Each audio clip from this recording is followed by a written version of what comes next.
All right, Larry Kruger here from the Pig and a Pickle Krug Show at 95.7 The Game, getting ready to go on the air at 2 o'clock with Jason Dumas. Well, let's go 49er update. Niners lose safety George Odum for the year. 4 months, but he's probably done for the year. Torn bicep. So there you go. And some guys tape it up and play with it. Some it's easier in some positions than others.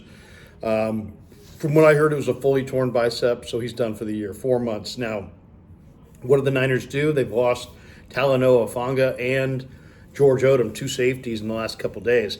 Odom's a tough, good player. He was led the NFL in special teams tackles last year. I think he's second this year. So he's a really good player. And, maybe Darrell Luter takes his spot. Maybe Taylor Hawkins takes his spot. Hawkins has been in the system for a while. I think Hawkins is ready to roll. I think I would roll with Hawkins. I don't have any problem with that. Jair Brown also played exceptionally well in this game yesterday. Didn't make a ton of tackles, but also it was not a liability. So that's really the question for the 49ers going forward into this Philadelphia game. Who replaces Odom at safety? And my guess, it was great to see Luter, who's obviously a ball player. It was great to see Womack, who's obviously a ball player. I mean, when you think of Luter and Womack and Jair Brown and some of the youth, Diamador Lenore, Ambry Thomas, some of the youth in that secondary, I think that would be my primary takeaway after the game was that, man, the Niners are getting good production from some young players in the secondary, and there's a lot of good-looking young talent there in their secondary. But, Taylor Hawkins played corner at San Diego State. He played safety last year with the Niners. He tried to bulk up, and he just got put on some bad weight. Well, he showed up this year in camp, and he just looks so much quicker, so much faster. But he got caught up in a numbers game. He just, wasn't good enough to make the roster. College corner who projects to safety in the NFL. Now here we are a year later. He's in the best shape of his life. He knows the defense, and he's a heady, smart player.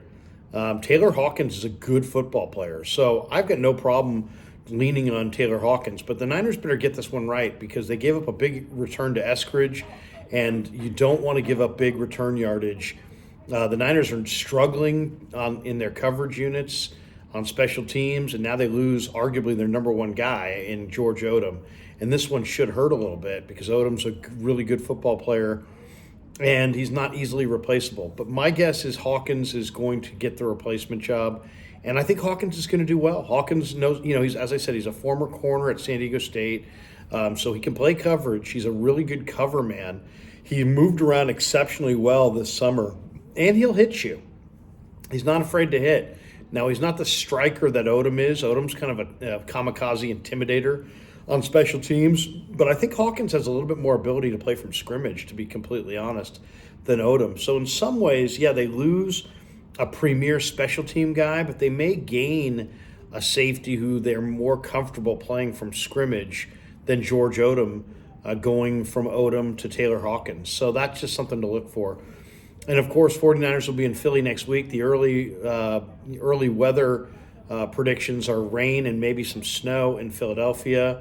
49ers looking for a little revenge. They lost the NFC Championship game. They need this game if they want to not have to go back to Philly in the NFC Championship game this year. And it's an absolute big one for the 49ers. Now, a couple interesting things off the Pro Football Focus grades.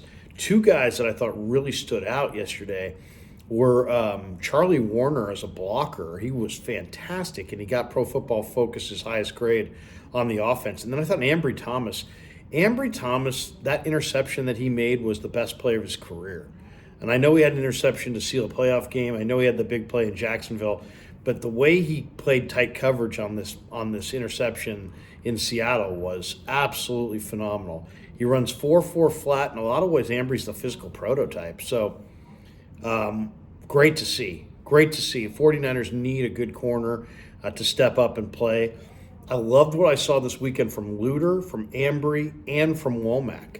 So the fact that the 49ers couldn't pull the trigger on a trade for a corner may not be the worst thing because they got three internal candidates. Even if they don't go out and sign Jason Verrett, and Shanahan has said that they'd like to, even if they don't wind up getting Verrett or going after Verrett, I feel really like their secondary is pretty well fortified.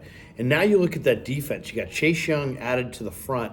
And now Armstead and Hargrave suddenly, with Chase Young's arrival, are getting home on the quarterback. So the pass rush has been dialed up. The depth is playing at a pretty high level. Greenlaw and Warner off the bye week looked quite a bit refreshed. You're now seeing the team say they have confidence in D. Winters. And now you're adding some real young players in the back end, in Ambry Thomas, and now Darrell Luter, Samuel Womack, Jair Brown. I mean, the 49ers have the makings of a really good young secondary that I think might be kind of the staple of their defense going forward. So on defense, the name of the game in the NFL is rush the quarterback and play coverage. And the Niners are doing a better job at rushing the quarterback, and they're doing a better job at playing coverage. As far as the MVP race, man, Brock Purdy could get it, Christian McCaffrey could get it, or neither could get it, and it could wind up with Lamar or Mahomes or Hurts. But if you said to me which 49er deserves it, I think Purdy's the harder guy to replace, but I think McCaffrey's having the best season. How great was McCaffrey yesterday on those runs? I mean, just especially on a fast surface and the way his ability to pick and slide, I thought he was fantastic. So there was really four things that stood out to me yesterday. It was McCaffrey, it was Ambry Thomas, it was Darrell Luter and Samuel Womack, and overall the Niner defensive front.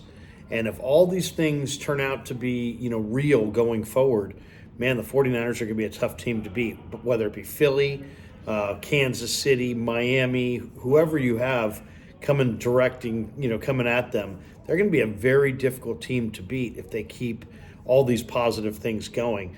On the offensive line, I thought Aaron Banks at left guard really looked good. That was the best I've seen Banks look in weeks. He looked refreshed and energized, and man, if you get a refreshed, energized Aaron Banks, he could help lead you to a Super Bowl. And I think the best offensive line alignment right now is Trent Williams at left tackle, then Aaron Banks, then Brendel, then John Feliciano and Colton McKivitz. I like that five together. To me, those guys are all really, really good players. I thought McKivitz, even though he gave up some pressures, I thought he was really good. Given extra effort in the run game and just really aggressive and tenacious. Loved what I saw from the two tight end sets with Charlie Warner. And maybe that's the solution after watching Croft get destroyed by Hassan Reddick last year. Maybe the Niners show up with Charlie Warner in that spot. And I like what I'm seeing from Warner and Kittle as a combo blocking. Those guys really, really look good.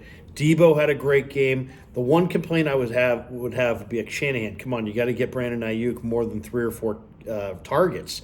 He had 3 targets against Jacksonville. He only had 4 targets yesterday against Seattle. This guy's got to get 6 to 10 targets every game, man. He's having a huge year.